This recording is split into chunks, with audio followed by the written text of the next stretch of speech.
UFC women's 145-pound division has a huge problem. Nunes has no competition, and it's the UFC's own fault.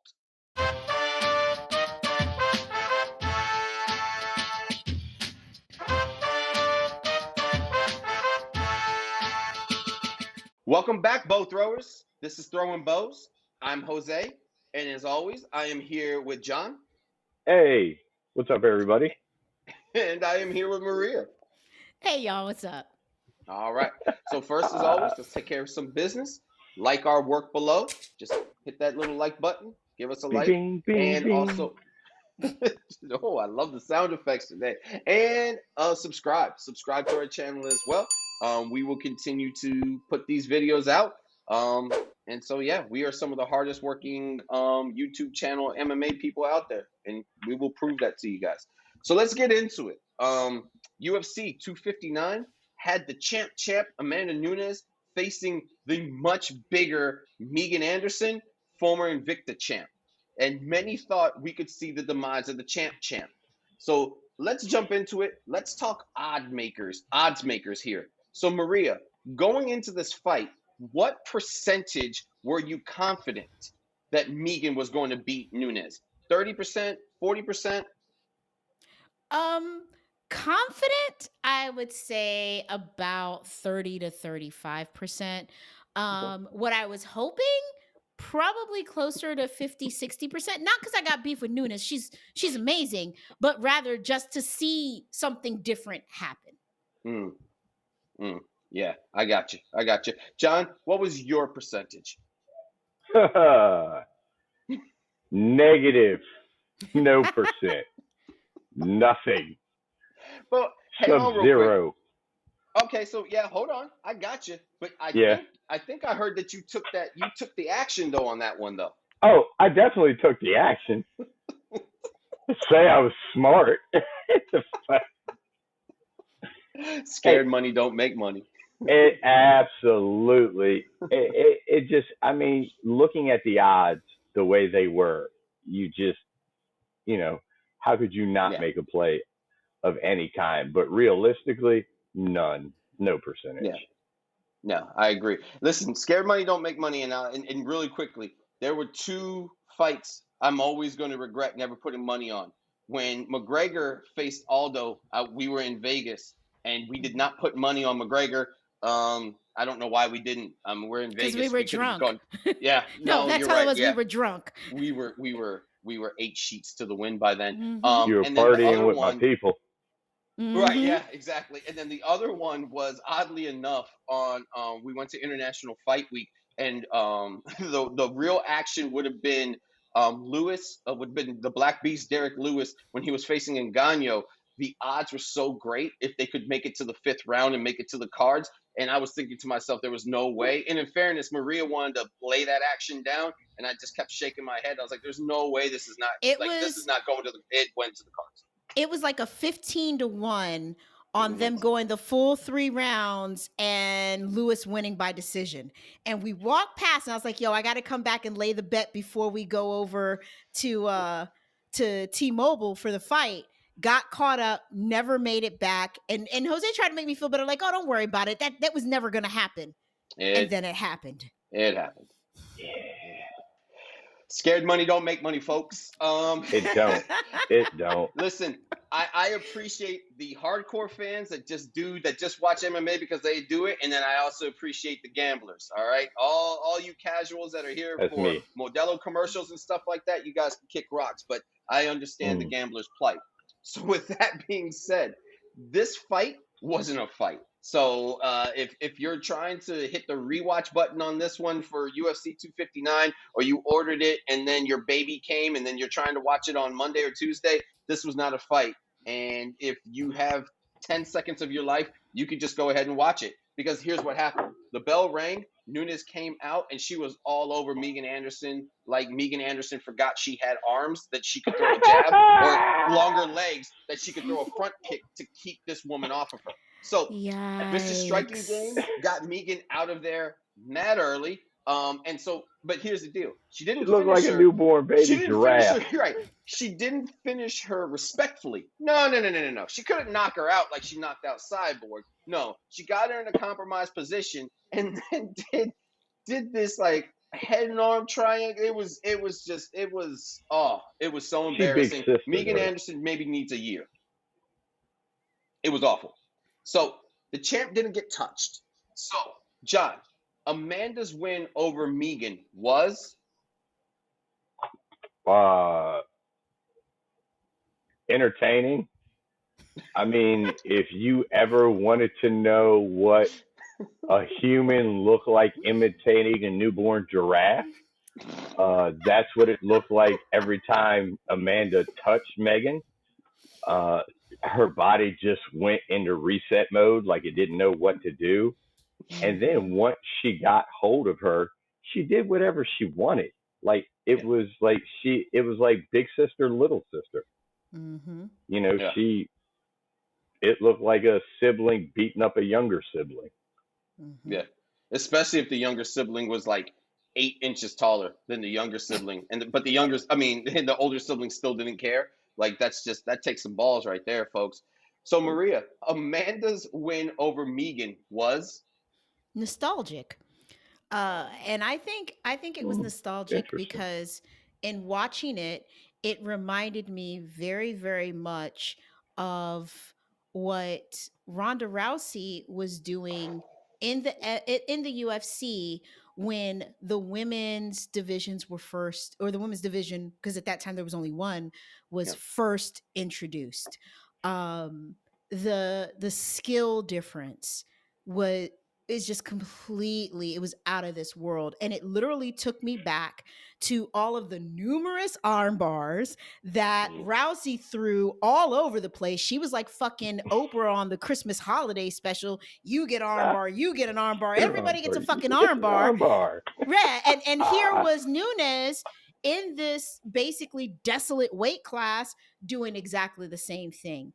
Yeah. So it was a little nostalgic for me, and the same way that, respect to Rousey, she was a savage for her time back then. It just reiterated how much of a savage Nunes is today. Okay. All right. I'll take that. So here's the issue, and we stated at the beginning: there isn't any competition at 145 for Nunes. Amanda states she would love to continue defending her belt at 145 against whomever, because she doesn't want the division to fold. And let's also be honest, she doesn't want the division to fold because she also likes folding chalupas. She would much rather, Matt. She would much rather want to Fuck, fight at bro. 145 than 135, and you can see it in the way that she shows up to the ring. I mean, to the octagon. She likes eating. Whatever the diet plan is to get her down to 45 seems to be involving maybe some more steak and pasta than it takes her to get down to 35. So yeah, Amanda would love for 45 to stay open. So with that saying, Maria, we're gonna do a little role play, and we're gonna start with you. Sexy time. Here we go. Ooh. Oh boy. You are Dana White. Oh shit. What do Ugh. you what do you own as your fault for the division being as sparse as it is, and what are you going to do to improve the division? Well, if I'm Dana White, first off, my face isn't red enough to be in front of a microphone because you hold on. Okay, I think I'm a little red now. He's drinking a Um, lot of Howler Head. You leave him yeah. alone. Are you fucking kidding me? Own something. My fault. Get the fuck out of here. Who are these fucking fake journalists asking questions? Nothing's ever my fault. I'm Dana White. But I mean, that's how it kind of goes. Uncle Dana doesn't take credit for things being his fault. Let's just be honest. Okay. However, or at least not publicly. Behind the scenes, though, I think that he don't do it Dana, there either.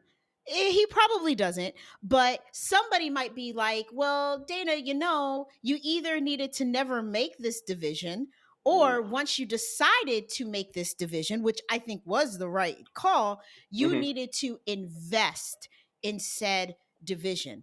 But the problem with Dana White, and he's shown it time after time after time, is that if he doesn't give a fuck about the division, there is absolutely no investment. The fact that women's MMA has even been successful, even remotely, I think was a surprise. I think that he just doesn't believe that bigger women will be as entertaining to watch. And I think that there is a huge argument to be made to the contrary. I think that he wanted it to fold.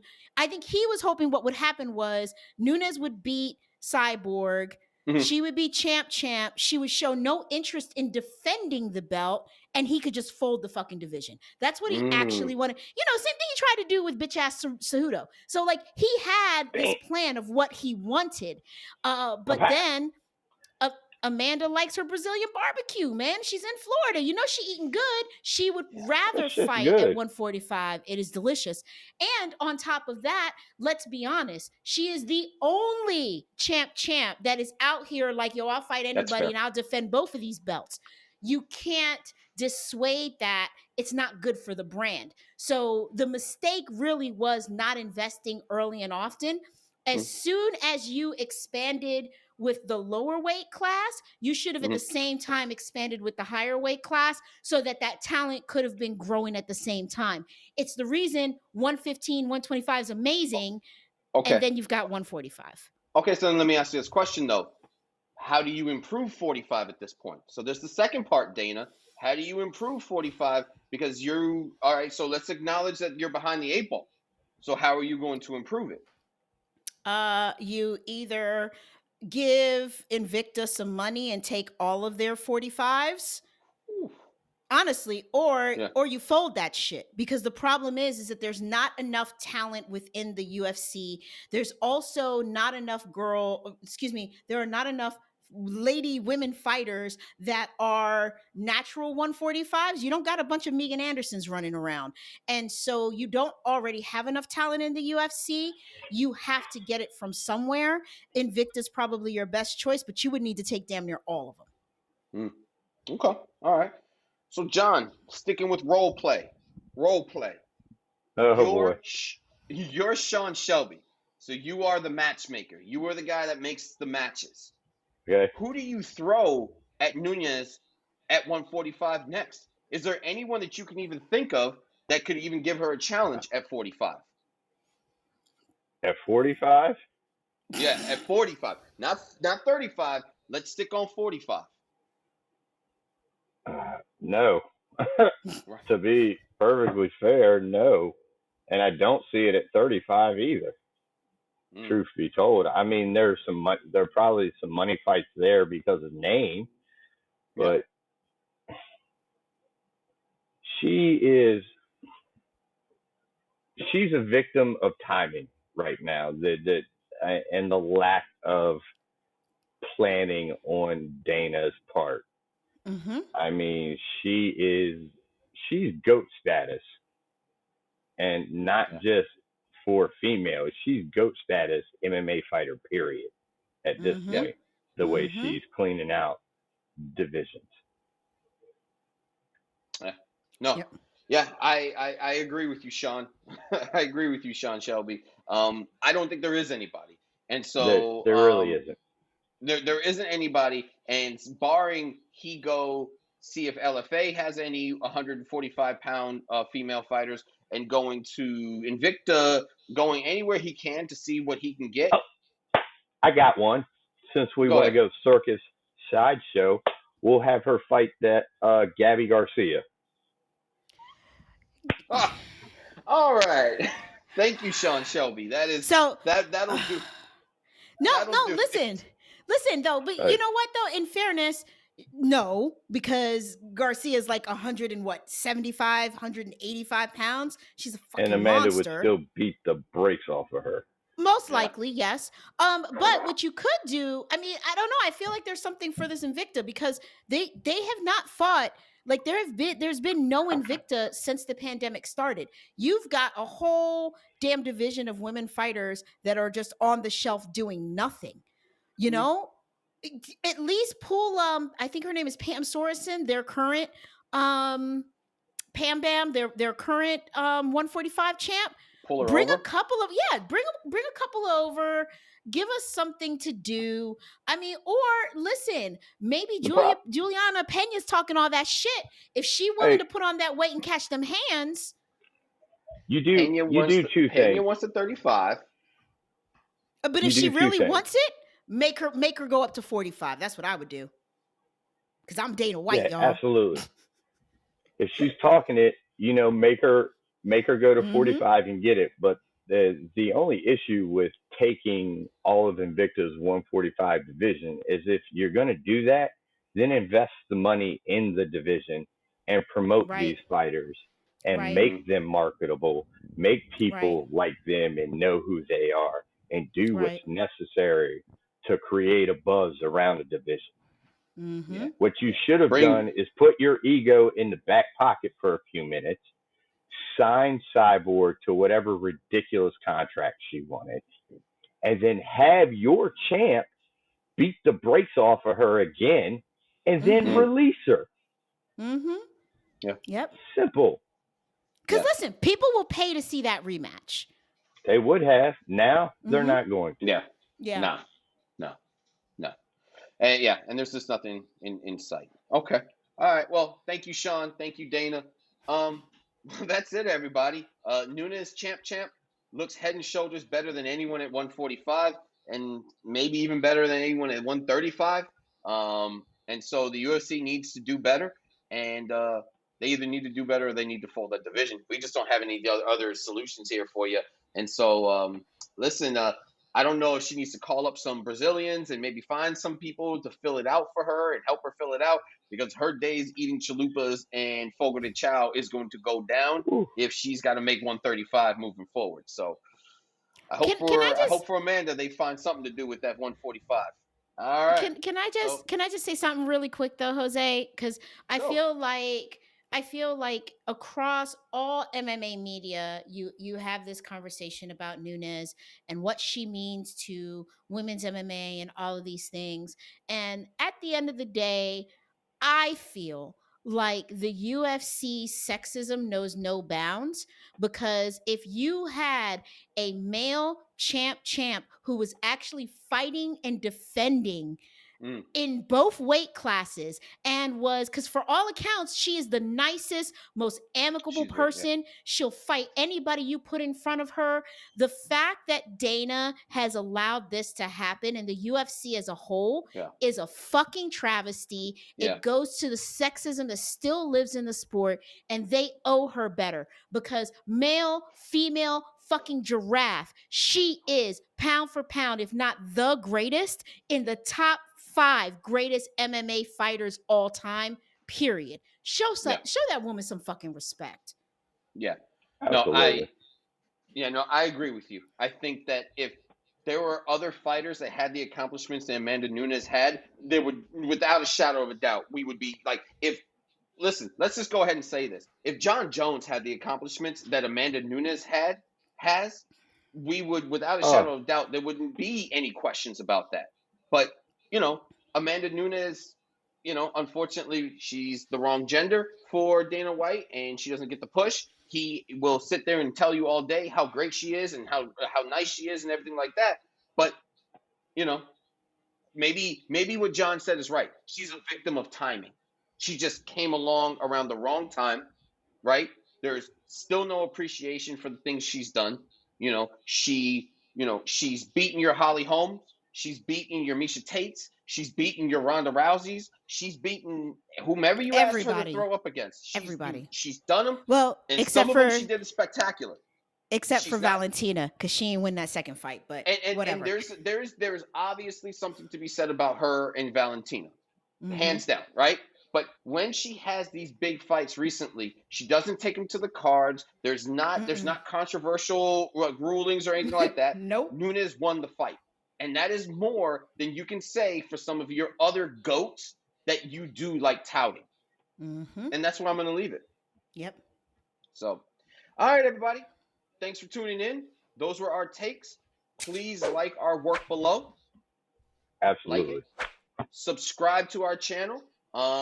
Again, probably within 2 months, we've already dropped something like 30, 40, like 30, 100 40 videos. million. Yeah, and we're trying to get up to the billion. Leave a comment. Let us know what you think. If we are completely off basis with this Amanda Nunes thing, let us know. Or if you even agree, let us know. Just give us a holler. And then also, if you want to say something, hit us up on Twitter at Bows Throwing. Again, that's at Bows Throwing. That's us on Twitter, and let us know what you think. And with that, we're out, guys. We'll see you next time. Peace. Bye, See ya. everybody.